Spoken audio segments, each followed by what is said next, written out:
네, 하나님 우리 아버지와 주 예수 그리스도로부터 은혜와 평강이 여러분에게 함께하길 바랍니다. 아멘. 네, 2025년 새해 첫 주일입니다. 어떠세요? 새해가 온 느낌 나십니까? 교회력에서는 대강절부터가 새해라고 이야기를 보통 합니다. 그러니까 우리는 지금 어떻게 된 거예요? 새해가 지난 지 한 달이 지난 거예요. 그런데 우리 교회력으로 잘 이렇게 생각 안 하잖아요. 우리 송구영신 예배도 드렸고, 성탄 예배도 드렸고, 이미, 그, 해를 바꿔나가는 시간들을 함께 가졌습니다. 어떠세요? 제가 송구영신 예배 때도 말씀을 드렸지만, 어제와 오늘은 그닥 다르지 않아요. 별 의미 없습니다. 우리가 어떤 의미를 주지 않으면 달력 하나 바꿨다고 해서 우리의 인생이 더 달라지거나 변하지 않는다라는 것입니다. 우리가 이 시간의 흐름에 의미를 부여할 때 우리 인생은 조금씩 달라지겠다라는 것입니다. 여러분, 돌이킬 수 없는 한 번밖에 없는 인생입니다. 돌이킬 수 없는 한 번뿐인 인생. 오늘부터 새롭게 시작하는 한 날이 되시기를 주님의 이름으로 축복합니다. 축복합니다. 우리는 많은 실패를 경험해요. 어쩌면 우리가 시도했던 일들 중에 대부분 실패했을 겁니다. 많은 것들이 실패했고 많은 것들이 좌절했다고 해도 과언이 아니에요. 그러나 실패로 끝내지 않는 방법이 있어요. 실패로부터 배우는 겁니다. 그저 말로만 배웠어, 교훈이 됐어 라고 말하는 것이 아니라 진심으로 실패해서 배워야 합니다. 그러나 안타깝게도 대부분은 실패를 반복해요. 실패를 반복하는 것은 실패로부터 배우지 않았기 때문입니다. 사랑하는 여러분, 실패로부터 배우는 저와 여러분 되시길 주님의 이름으로 축복합니다. 축복합니다. 그런 의미에서 보면 이 성경책은요, 하나님의 말씀은 실패한 이야기들을 담고 있어요. 성공한 이야기만 담고 있는 것이 아니라 실패한 이야기, 그것도 아주 철저하게 실패한 이야기들을 담고 있습니다. 이스라엘 백성들은요, 하나님 나라를 살지 못했어요. 하나님께서 선택하신 백성들임에도 불구하고 하나님의 뜻을 외면했어요. 그 이야기를 성경이 기록하고 있습니다. 이 일을 통해서 배워야 하는 것이 있는 거예요. 배우지 못하면 같은 일을 어떻게 한다고요? 반복하는 겁니다. 그런데요, 성경에는 또 성공한 이야기들도 종종 기록이 되어져 있어요. 오늘 우리가 읽은 말씀이 그렇습니다. 처음부터 마지막까지 거의 완벽하다 할 정도로 성공한 이야기도 있더라. 그럼 우리는 그것에서도 또 배울 필요가 있겠죠. 사도행전에 기록된 안디옥 교회 이야기가 그렇습니다. 실패를 통해서 배워야 하고 어떤 일에 대해서는요, 실패할 수도 있고 안 할 수도 있어요.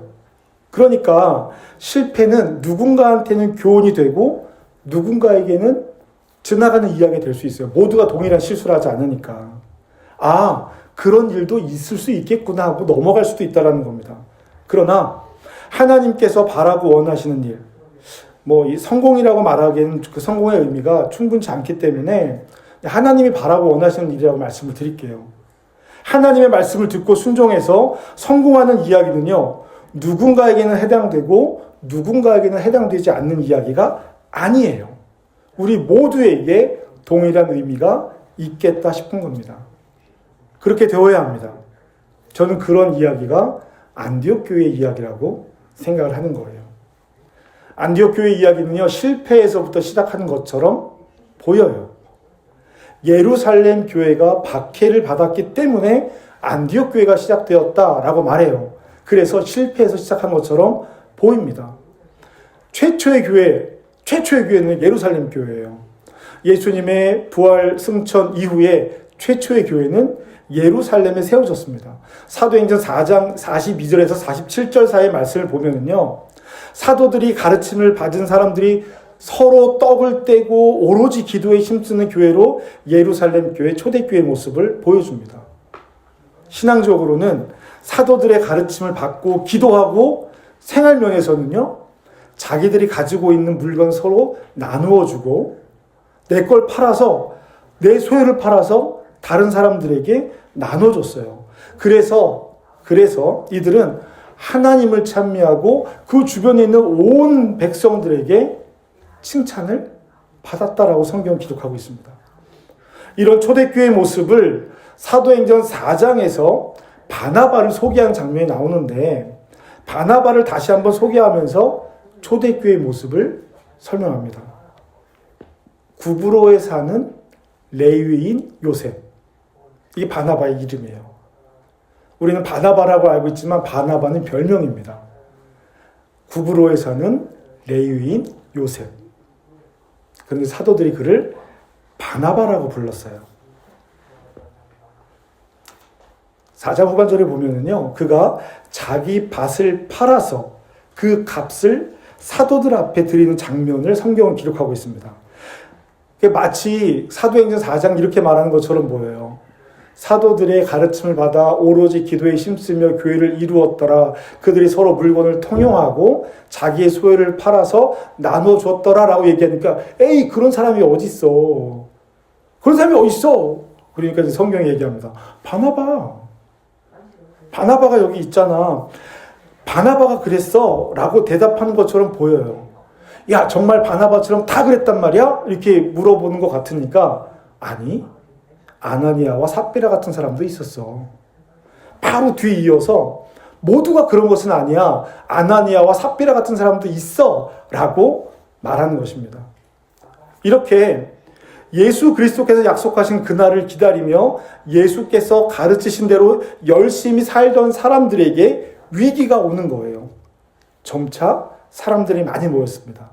많이 모여서 그 사람들을 어떻게 할 수 없으니까 7명의 집사를 뽑아서 일을 맡겨야 할 정도로 사람들이 많이 모였어요. 이렇게 기록을 합니다. 사도행전 6장 7절인데요. 우리 같이 읽어보실까요? 시작.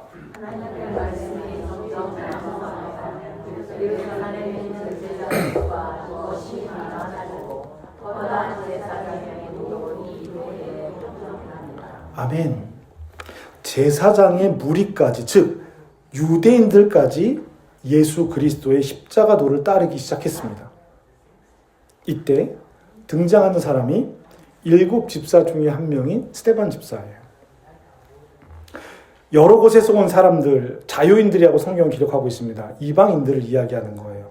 율법에 묶여있지 않은 사람들이 스데반과 논쟁을 하기 시작합니다. 스데반이 하는 일, 스데반이 하는 말에 시비를 걸기 시작한 거예요. 그런데 스데반은 성령과 지혜로 말했기 때문에 그들이 스데반을 이기지 못했다라고 성경은 기록합니다. 그랬더니 어떻게 해요? 고소하는 거예요. 스데반을 고소합니다. 스데반의 고소의 제목은 뭐냐면, 나사렛 예수가 예루살렘 성전을 헐고 3일 만에 다시 짓겠다 그랬잖아요. 요거 얘기 안 합니다. 헐고 모세가 준 율법을 고칠 것이다 라고 말했기 때문에 신성 모독이다 라고 얘기하면서 스데반을 고소합니다.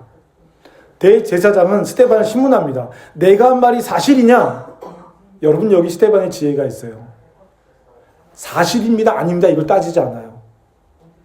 아브라함의 이야기부터 하나님께서 이 백성에게 한 이야기를 다시 시작합니다. 이스라엘 역사에 하나님께서 어떻게 일하셨는지를 말해요. 이 변론 때문에 스데반이 죽는 거예요. 왜냐하면 사람들이 그 이야기를 듣고 찔렸어요. 찔렸으면 회개를 해야 되는데 회개하지 않고요, 공격합니다. 죽여라! 그래서 스데반은 순교합니다. 그러면 이 스데반의 순교의 결과가 무엇이었을까요? 8장 1절은 이렇게 기록하고 있습니다. 사울은 그가 죽임당함을 마땅히 여기더라. 사울이 누구예요? 바울이죠. 마땅히 여기더라. 그날에 예루살렘에 있는 교회에 큰 박해가 있어. 스데반의 죽음은 예루살렘 교회에 박해를 가져왔어요. 사도들은 예루살렘에 남고 사도 이외에 다 유대와 사마리아와 모든 땅으로 흩어지니라. 스데반의 일 때문에 큰 박해가 교회에 있었고, 그래서 사도들을 제외한 사람들이 유대와 사마리아 모든 땅 끝으로 흩어집니다. 그래요. 그러면 이 일 때문에 생긴 결과가 뭐냐? 이거예요. 같이 읽어보겠습니다. 시작. 도로 다니며 복음의 말씀을 전할세. 아멘. 박해 때문에 흩어진 사람들이 두루 돌아다니면서 복음의 말씀을 전했다라고 성경 기록하고 있습니다. 그래서 사도행전 8장에는 어떤 얘기가 기록이 되고 있냐면 사도 빌립이 사마리아에 가서 복음을 전한 일, 그 복음 전한 일을 보고 베드로가 사마리아에 갔던 일, 그 사마리아에 가다가 에디오피아 내시를 만나서 복음 전한 일, 이런 이야기들이 사도행전 8장 말씀에 기록이 되어져 있어요. 그리고 9장에는 어떤 얘기가 기록이 되어져 있느냐면 이제 이 일을 마땅히 여기던 사울이 도끼가 가득해서 예수 믿는 사람들을 붙들러 다메섹으로 가다가 회심하는 이야기가 9장에 기록이 되어져 있는 거예요. 그러면 이 일들 9장에 일어난 8장 9장에 일어난 이 일들의 결과가 뭐냐라는 거예요. 어떤 일이 생겼을까? 이런 일이 생긴 겁니다. 그리하여 온 유대와 갈릴리와 사마리아 교회가 어떻게 됐어요? 평안하고 든든히 서가고 주를 경외함과 성령의 위로로 진행하며 그 수가 더 많아지니라. 아멘. 박해 중에도 예루살렘을 중심으로 한 초대교회는 든든히 세워져 갔다라고 기록하고 있습니다. 그러나 아직 베드로는 이방 사람들에게 복음을 전해야 된다는 생각을 하지 못했어요. 복음은 유대인들에게만 있는 것이야 라고 생각을 했죠. 이때 요바에 있는 베드로에게 하나님께서 환상을 보여주시는 거예요. 부정한 음식 먹어라. 싫어요. 먹어라. 싫어요. 먹어라. 싫다고요. 야, 내가 먹으랬는데 네가 왜 싫다 그래? 이러면서 고넬료 가정으로 가서 고넬료에게 세례를 베푸는 일이 일어나는 거예요. 이런 일들이 이루어지고 있을 때 안디옥에서 한 사건이 발생을 합니다. 이거예요. 같이 읽겠습니다. 시작. 환난으로 말미암아 흩어진 자들이 베니게와 구브로와 안디옥까지 이르러 유대인에게만 말씀을 전하는데 아멘. 그때가 8장, 9장, 10장 이 사이에 일어난 모든 일들이 일어나고 그 결과로 이런 일이 일어나고 그 결과로 이런 일이 일어났을 그때에 스데반의 일 때문에 흩어진 사람들이 안디옥 북쪽 위에요. 저 북쪽 위에 지금 터키 땅이죠. 거기까지 흩어져 온 거예요. 그때 베드로가 고넬료를 세례한 것 때문에 예루살렘에서 형제들에게 변명을 합니다. 이제 하나님께서 이방인들도 말씀을 받게 하셨다. 하나님께서 이방인들에게도 생명 얻을 기회를 주셨다. 라고 말하는 그때 예루살렘에서 이런 일이 일어나고 있을 때 박해를 피해 예루살렘의 박해를 피해 이스라엘을 떠난 사람들, 그 사람들이 구보로 섬과 베니게, 페니키아입니다. 그리고 안디옥까지 떠난 거예요. 그런데 그들은 그저 박해를 피해 몸을 피한 것이 아닙니다. 박해를 피했지만 복음을 떠난 것이 아니에요. 오히려 그들은 그곳에서 유대인들에게 말씀을 전했습니다. 이렇게 예루살렘을 떠난 사람들 중에 구브로 사람과 구레네 몇 사람이 있었어요. 자, 여러분 이 구브로 사람과 구레네 사람이라고 성경에 기록하고 있는 이 이야기는요. 조금 더 구체적으로 얘기하면 구브로 사람이 아니에요. 구브로 사람이 아니라 구브로에 살고 있는 유대인.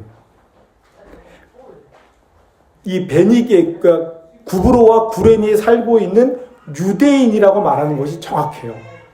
그들이 흩어져 있던 유대인들 말고 그 지역에 사는 있던 유대인들에게 복음을 전한 거죠. 그러다가 이들이 이런 일을 시작합니다. 20절입니다. 함께 읽어볼까요? 시작. 그중에 구브로와 구레네 사람이 안디옥에 이르러 헬라인에게로 가서 주 예수를 전파하니. 아멘. 앞선 이야기에 나오는 복음을 전달받은 사람들은 유대인들이거나 유대인 지역에 들어와 살던 이방인들이었습니다. 안디옥에 사는 헬라인들하고는 다른 경우예요. 여기서는 안디옥에 사는 헬라인들에게 복음을 전하기 시작했다라는 것이 중요한 의미가 있는 것입니다. 21절 말씀 함께 읽어볼까요? 주의 손이 그들과 함께 하심에 수많은 사람들이 믿고 주께 돌아오더라. 아멘. 여기서 말하는 수많은 사람들은 헬라인을 포함한 수많은 사람들입니다. 사도행전 13장 1절에서 안디옥 교회의 선지자들과 교사들을 소개하는 장면이 나오는데요. 바나바가 있고요. 니게르라고 하는 시므온이 있고요. 구레네 사람 루기오가 있고요.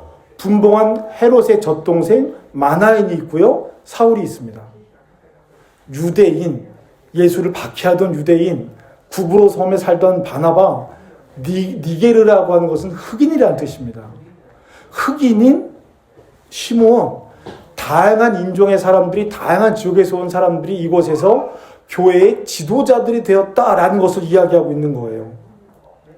안디옥 교회는요, 예루살렘 박해를 피해서 온 몇 사람과 그들에게 복음을 듣고 회심한 그 지역의 유대인들과 그 지역에 사는 헬라인들이 함께 이룬 교회입니다. 안디옥 교회가 이렇게 이루어져 간 것은 21절의 말씀처럼 주의 손이 그들과 함께 있었기 때문이에요. 하나님 나라의 복음은 이름 없는 사람들, 여기 이름 아무도 없습니다. 무명의 전도자들, 이름 없는 전도자들이 예수의 복음을 전한 거예요. 자, 여러분, 퍼즐 해보셨죠? 퍼즐. 저희 집에도 퍼즐이 있어요. 몇 개가 있는데요. 잘 안 하게 됩니다. 했다가 반쯤 했다가 다시 덮은 것도 몇 개 있어요. 해놓고 벽에 걸지 못한 것도 있습니다. 방학이 되면 해보자고 얘기하고 또 안 하는데요. 여러분, 퍼즐이 다 맞춰졌다라고 하는 것은 어떤 상태를 얘기하는 거죠? 어떤 상태를 이야기하는 거예요? 그림이 완성된 것? 프레임 안에 있는 모든 공간이 다 채워졌다는 뜻이잖아요. 여기 화병에 담긴 해바라기 퍼즐이 있습니다. 여러분 다 완성이 안 된 모습이잖아요. 그죠? 저 옆에 있는 퍼즐들이 다 가서 제자리를 찾았을 때 퍼즐이 완성됐다라고 이야기할 수 있습니다. 그런데 만일 요 한쪽 귀퉁이 것이 퍼즐이 없어요. 퍼즐 하다 보면 하나씩 없어지잖아요. 막 억지로 막 갖다 끼워 맞춰 보기도 하지만 없어지는 것들도 있어요. 만일에 이 한 칸의 퍼즐이 없어졌다면 이 퍼즐은 완성이 된 거예요, 못한 거예요? 안 된 거죠. 누군가가 이렇게 얘기할 수 있습니다. 아니요, 왜요? 화병에 있는 꽃, 화병과 꽃은 다 됐잖아요. 배경에 한 칸이 빠져 있는데 괜찮지 않을까요? 내가 괜찮다고 생각하면 괜찮을 수도 있겠죠. 그러나 퍼즐로 봤을 때는 완성되지 않은 겁니다. 사랑하는 여러분, 우리가 하나님 나라의 퍼즐 조각이라면 어떨까요? 우리가 어떤 조각이냐, 저 꽃이냐, 화병이냐, 무엇이냐가 중요하다고 생각할 것이 아니라 우리가 빈 제 자리를 찾아 들어가느냐, 들어가지 못하느냐가 중요한 것입니다. 안디옥 교회는요, 이름 없는 무명의 전도자들이 그곳에 사는 유대인들과 헬라인 몇 사람들에게 복음을 전하면서 시작되었어요. 하나님 나라 일은 그렇게 시작이 됩니다. 여러분, 이렇게 생각할 수도 있어요. 나도 스테반처럼 해야지. 나도 빌립처럼, 나도 베드로나 빌립처럼 해야지. 바나바처럼 해야지. 생각할 수도 있습니다. 나도 그 사람들처럼 하나님 나라 복음을 전하는 사람이 될 거야 라고 다짐할 수도 있어요. 그럴 수 있습니다. 그런데 여러분, 그들은 지금 이 순간 그들이 자기가 할 수 있는 일을 한 것이지 나는 그들과 같이 될 거야 라고 그 길을 따라간 것이 아니라는 것입니다. 그들이 헬라인이었음에도 불구하고 복음을 전하기 시작한 거예요. 여러분, 제가 우리 성도님들과 양육을 하든 만남을 갖든 이야기를 하면서 이런 이야기를 합니다. 여러분, 교회의 본질적인 목적은요, 복음을 전하는 겁니다. 복음 전합시다. 그러면 제일 먼저 돌아온 답이 그거예요. 목사님, 우리가 만나는 한국 사람들은 다 교회 다녀요. 더 심하게 말하면 난 이 사람들 만나는 게 다인데? 이렇게 말씀하시기도 하십니다. 그럴 수 있어요. 또 이렇게 말씀하시는 분도 있었습니다. 목사님, 다닐 사람들은 다 다녀요. 이렇게 말하는 경우도 있었어요. 사랑하는 여러분, 하나님 나라 복음을 전하는 것은요, 단순히 그 사람이 우리 교회에 와서 앉아있는 것을 이야기하는 것이 아닙니다. 물론 그러면 좋죠. 그럼 좋죠. 교회를 이룬다라는 것이 하나님 나라 복음 안에 함께 살아가는 것을 말하는 거예요. 우리 교회만 좋죠. 그러나 그렇지 않아도 된다는 겁니다. 인종이 상관이 없고요. 나라 국적이 상관이 없다라는 거예요. 내가 만난 사람들에게 내가 복음을 전하느냐 전하지 못하느냐, 내 삶이 복음을 증거하느냐 증거하지 못하느냐의 문제이지, 내가 아는 사람 다 교회 다니고 있고요, 우리 교회에 있는 사람 내가 아는 사람 다 압니다라고 말하는 것이 중요하지 않다라는 겁니다. 올해 우리는 어떻게 하면 하나님 나라 복음을 이웃들에게 전하며 살지를 고민해 봅시다. 우리 교회가 하나님 나라라는 커다란 퍼즐에 어디쯤에 있는 조각인지, 어떤 쓰임새가 있는지 알아가는 시간이 되었으면 좋겠어요. 그리고 우리의 그런 모습을 보면서 하나님께서 야, 드디어 일이 시작이 되었구나. 하나님께서 구레네 사람들과 구브로 사람들이 베니게와 안디오기까지 이르러서 복음을 전하는 걸 보면서 얼마나 기뻐하셨겠어요. 그냥 쫓겨가는 것이 아니라 야, 드디어 이 울타리를 넘어서 복음이 전파되기 시작하는구나. 베드로를 통해서, 유대인들을 통해서 이제는 전파해야 돼 라고 말씀해 주던 이 이방인들도 하나님 말씀으로 해방을 받았어 라고 한 그 선언이 이루어져 가기 시작했구나. 얼마나 기뻐했겠습니까? 하나님께서 우리를 보면서 그렇게 기뻐하시기를 주님의 이름으로 축복합니다. 이 땅에 우리의 이름이 남아있지 않아도 하나님 나라 생명책에는 소중하게 기록될 것입니다. 그러기 위해서 우리는 하나님 나라 복음을 제대로 알아야 돼요. 알아야 전할 수 있습니다. 회심해야 됩니다. 신앙생활을 하면서도요, 올바로 회심하지 못한 사람들이 있어요.